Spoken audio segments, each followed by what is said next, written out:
न कर्तृत्वं न कर्माणि लोकस्य सृजति प्रभुः न कर्मफलसंयोगं स्वभावस्तु प्रवर्तते।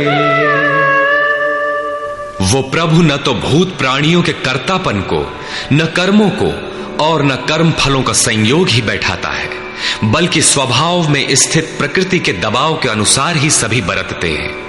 जैसी जिसकी प्रकृति सात्विक, राजसी अथवा तामसी है, उसी स्तर से वो बरतता है। प्रकृति तो लंबी चौड़ी है, लेकिन आपके ऊपर उतना ही प्रभाव डाल पाती है जितना आपका स्वभाव विकृत अथवा विकसित है। प्रायः लोग कहते हैं कि करने कराने वाले तो भगवान हैं, हम तो यंत्र हैं, हमसे वे भला करावें अथवा बुरा। किंतु योगेश्वर श्री कृष्ण कहते हैं कि न वो प्रभु स्वयं करता है, न कराता है, और न वो जुगाड़ ही बैठाता है। लोग अपनी स्वभाव में स्थित प्रकृति के अनुरूप बरतते हैं, भगवान नहीं करते। तब लोग कहते क्यों हैं कि भगवान करते हैं? इस पर योगेश्वर बताते हैं, नादत्ते कस्यचित् पापं न चैव सुकृतं विभुः अज्ञानेनावृतं ज्ञानं तेन मुह्यन्ति जन्तवः। जिसे अभी प्रभु कहा उसी को यहां विभु कहा गया है, क्योंकि वो संपूर्ण वैभव से संयुक्त है। प्रभुता एवं वैभव से संयुक्त वो परमात्मा न किसी के पाप कर्म को और न किसी के पुण्य कर्मों को ही ग्रहण करता है। फिर लोग कहते क्यों हैं? इसलिए कि अज्ञान के द्वारा ज्ञान ढका हुआ है।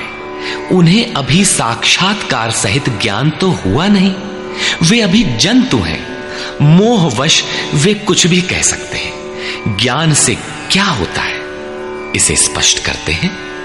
ज्ञानेन तु तदज्ञानम् येषां नाशितमात्मनः तेषामादित्यवज्ज्ञानं प्रकाशयति तत्परम्।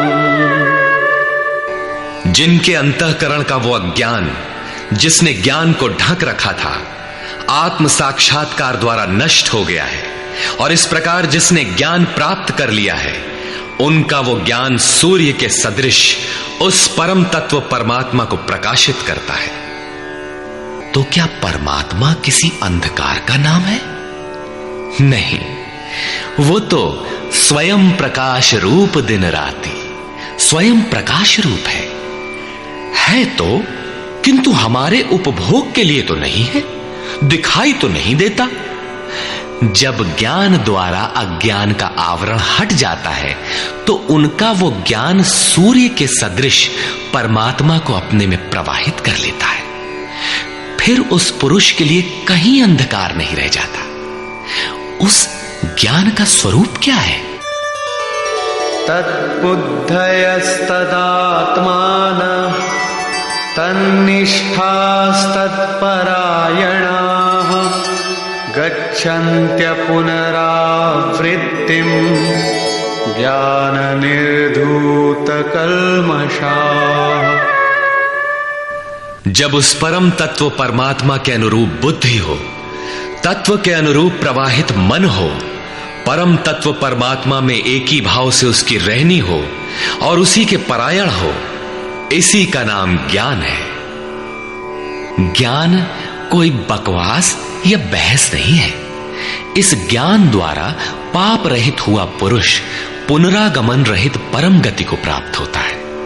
परम गति को प्राप्त पूर्ण जानकारी से युक्त पुरुष ही पंडित कहलाते हैं। आगे देखें।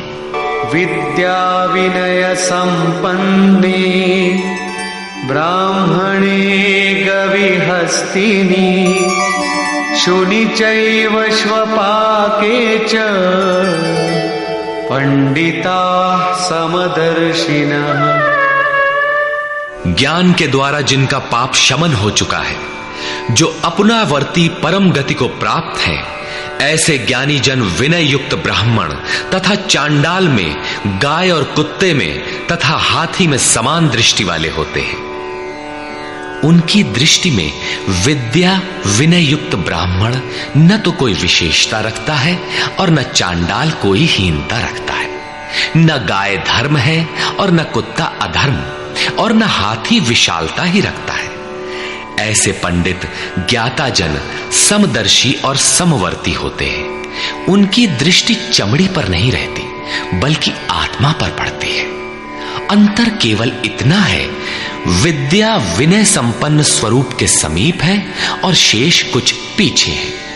कोई एक मंजिल आगे है तो कोई पिछले पड़ाव पर। शरीर तो वस्त्र है। उनकी दृष्टि वस्त्र को महत्व नहीं देती, अपितु उनके हृदय में स्थित आत्मा पर पड़ती है। इसलिए वे कोई भेद नहीं रखते। श्री कृष्ण ने पर्याप्त गो सेवा की थी। उन्हें गाय के प्रति गौरवपूर्ण शब्द कहना चाहिए था, किंतु उन्होंने ऐसा कुछ भी नहीं कहा। श्री कृष्ण ने गाय को धर्म में कोई स्थान नहीं दिया। उन्होंने केवल इतना माना कि अन्य जीव आत्माओं की तरह उसमें भी आत्मा है। गाय का आर्थिक महत्व जो भी हो, उसका धार्मिक वैशिष्ट्य परिवर्ती लोगों की देन है। श्री कृष्ण ने पीछे बताया कि अविवेकियों की बुद्धि अनंत शाखाओं वाली होती है, इसलिए वे अनंत क्रियाओं का विस्तार कर लेते हैं। जबकि निष्काम कर्म योग में अर्जुन निर्धारित क्रिया एक ही है, यज्ञ की प्रक्रिया आराधना। अपुनरावृत्ति वाला ऐसा महापुरुष उस विद्या विनय संपन्न ब्राह्मण, चांडाल, कुत्ते, हाथी और गाय सब पर समान दृष्टि वाला होता है, क्योंकि उसकी दृष्टि हृदय स्थित आत्म स्वरूप पर पड़ती है। ऐसे महापुरुष को परम गति में क्या मिला है और कैसे, इस पर प्रकाश डालते हुए योगेश्वर श्री कृष्ण बताते हैं। इहैव तैर्जितः सर्गो येषां साम्ये स्थितं मनः निर्दोषं हि समं ब्रह्म तस्माद् ब्रह्मणि ते स्थिताः। उन पुरुषों द्वारा जीवित अवस्था में ही संपूर्ण संसार जीत लिया गया, जिनका मन समत्व में स्थित है। मन के समत्व का संसार जीतने से क्या संबंध? संसार मिट ही गया तो वो पुरुष रहा कहां? श्री कृष्ण कहते हैं, निर्दोषम हि समम ब्रह्म। वो ब्रह्म निर्दोष और सम है। इधर उनका मन भी निर्दोष और सम स्थिति वाला हो गया। तस्मात् ब्रह्मणि ते स्थिताः। इसलिए वो ब्रह्म में स्थित हो जाता है। इसी का नाम अपुनरावर्ती परम गति है। ये कब मिलता है? जब संसार रूपी शत्रु जीतने में आ जाए। संसार कब जीतने में आता है? जब मन का निरोध हो जाए, समत्व में प्रवेश पा जाए, क्योंकि मन का प्रसार ही जगत है। जब वो ब्रह्म में स्थित हो जाता है, तब ब्रह्मविद का लक्षण क्या है, उसकी रहनी स्पष्ट करते हैं। न प्रहिष्येत् प्रियं प्राप्य नो द्विजेत् प्राप्य चाप्रियं स्थिरबुद्धिरसम्मूढो ब्रह्मविद् ब्रह्मणि स्थितः। उसका कोई प्रिय अप्रिय होता नहीं, इसलिए जिसे लोग प्रिय समझते हैं उसे पाकर वो हर्षित नहीं होता, और जिसे लोग अप्रिय समझते हैं, जैसा धर्मावलंबी चिन्ह लगाते हैं, उसे पाकर वो उद्वेगवान नहीं होता है। ऐसा स्थिर बुद्धि, असम्मूढ़, संशय रहित ब्रह्मविद, ब्रह्म से संयुक्त ब्रह्मवेत्ता, ब्रह्मणि स्थितः, परात्पर ब्रह्म में सदैव स्थित है।